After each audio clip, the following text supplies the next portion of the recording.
putezi. Wewe mwaka peyiri pati wewe putezi. Iya jalalenga nikosu yana Soludo. Omo wane na ne putezi bana kuyale na ugudu babake. Nga kuechege kebude na ne straight to prison. Kana ndai. Na kana bade ya bado go. Chilanga na kana kuyale. Nga kuechege Well, this is not funny. These guys have abandoned their main objective, the main reason the state government set up the security outfit to go after criminals. They've now turned themselves to a moral police. Imagine threatening ladies that they will go to prison if they venture to walk the streets without wearing bras or underwears. How are they going to find out if they are wearing underwears? Maybe if they put up an effort, they can find out if a lady is wearing bra or not. But this is ridiculous. The outrage that followed this video when it went viral on social media has forced the governor, Soludo, to release a statement denying ever ordering anyone to arrest any lady, urging the public to disregard the statement. In a press release made by the governor's senior special assistant, Mazi Ejimofo, he said, Anambra state government has not authorized the trending announcement on women who do not wear underwear. The trending announcement by the town crier in Abagana, Njikoko local government area, wherein the announcer stated that ladies who move about without underwear, bra and pants will be arrested, is neither from the state government nor Agune Chamber security outfit. Such trivial matters do not have any legal support and cannot be the focus of the state government or its law enforcement agencies at this time. It is focused on ridding the state of every form of criminality.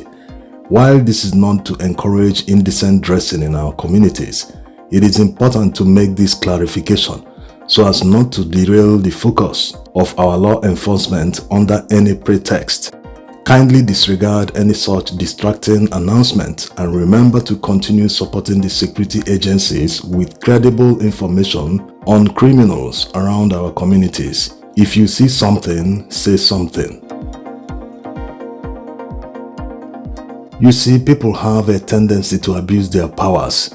The emergency and fire approach that the governor is using to quell the security crisis in Anambra State is needed because of the urgency of the situation.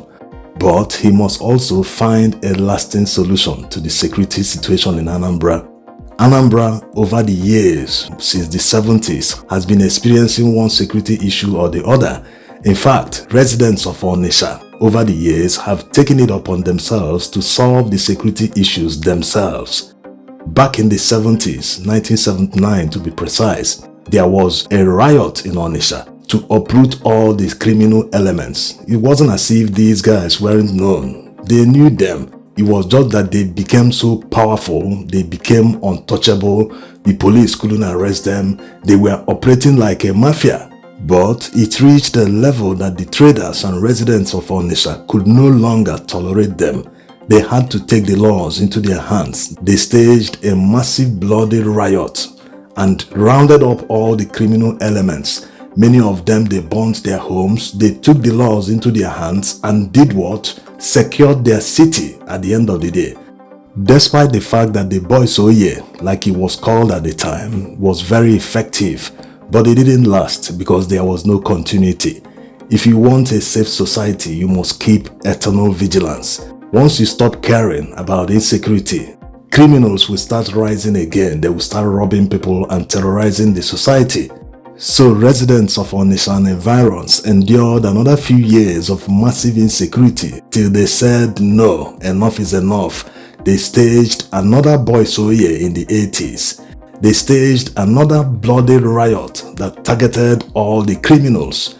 They were known. People knew where they lived because at that time most of the criminals were very sophisticated. Remember that in the 80s, Nigerians could travel to many countries visa-free. All they needed to do was to board a flight. On arrival, they are issued visa on arrival. They will just ask you, how long are you staying in this country? And if you say 2 weeks, they will stamp you 90 days. And they want you to spend that naira. Just stay, enjoy yourself. So most of the criminals at the time, when they finish any operation, they just board a flight and travel abroad. They go abroad for shopping, enjoy themselves, and they come back when they have run out of cash. And they will plan another one and stage the robbery again. It was a cycle. So the people grew tired of that and they targeted all the criminals. Most of them were taken out.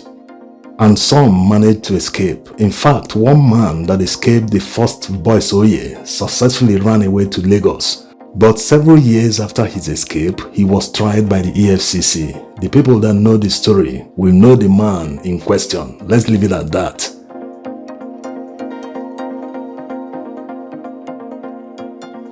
Now, in the 90s, under Abacha, after residents of Onitsha and environs successfully rid their town of criminals, they were no longer organized, they weren't operating like mafias, a new type of crime emerged.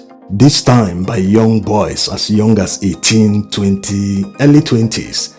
They operated alone. Some didn't even have guns, but many of them had small arms that they used to terrorize residents of Onitsha.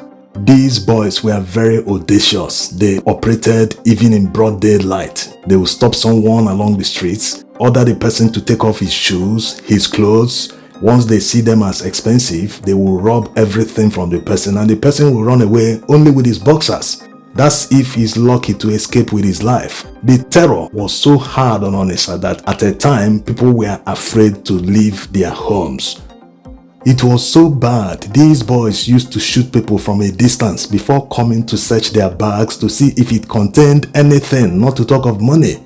Many people that went out early in the morning to throw away trash were shot only for them to find out that it contained trash. So you can imagine, it was the riskiest thing to do in Onitsha at that time.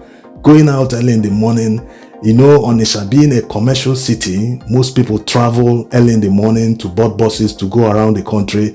Even people that come to shop in Onitsha, they enter night buses, they arrive early in the morning. So these criminals were always on the prowl early in the morning, daytime, late in the evening. It was terror in Onitsha at that time until the residents woke up again. But this time, they didn't do it the way they did all the Boys Oye, bloody riots. They used a vigilante called Bakassi Boys. Bakassi Boys used to have their headquarters at the Onitsha main market. At the initial stage when they started operations in Onitsha, the then governor Chinwoke Mbanuju opposed them, but the people resisted. Even Obasanjo, who was the president at the time, opposed them massively. He deployed a huge detachment of mobile police at the Onitsha main market to disarm them, but they resisted. He had to deploy the army, but they too failed to disarm the Bakassi Boys. They were very tough guys at the time, and the governor had to turn around and enacted a law, Anambra Vigilante Services. These guys were now brought under the umbrella of that law. By the time they've done all this, they've already sanitized Onitsha and environs. Most of the criminals were arrested. You know what they did to them, and some managed to escape. Of course, they never returned.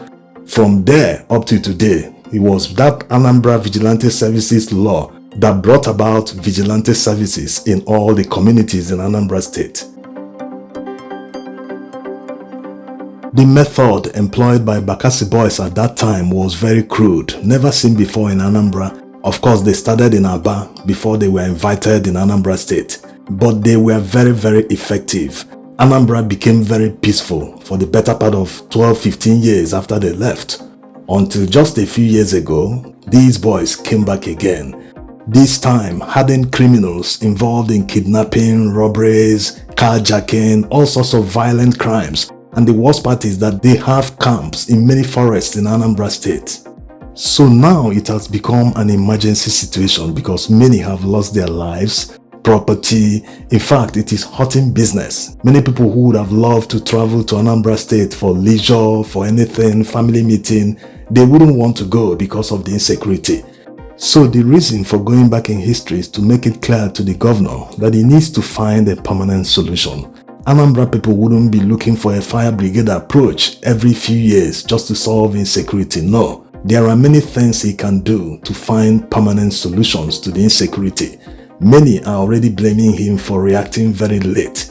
Many see his reaction as politically motivated because this is an election year.